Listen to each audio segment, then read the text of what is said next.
अब सब इसको हम कर लेते हैं अपने हाथों से मिक्स, और फिर उसके बाद ये तकरीबन आधा या पौने घंटे के लिए, अगर आपको जल्दी चाहिए तो आप हाफ घंटे के बाद भी ये मैरिनेशन किया हुआ जो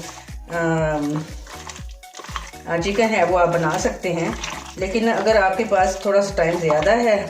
तो ये बहुत अच्छी बात है अगर टाइम थोड़ा सा ज़्यादा है, क्योंकि इससे फिर ज़्यादा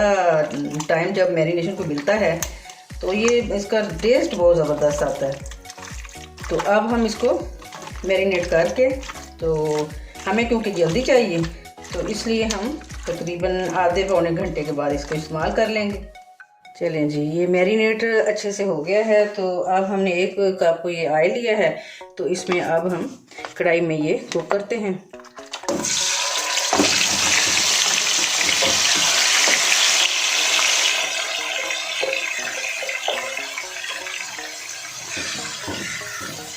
और इजाफी पानी इसमें नहीं डालेंगे क्योंकि दही और इसमें जो हमने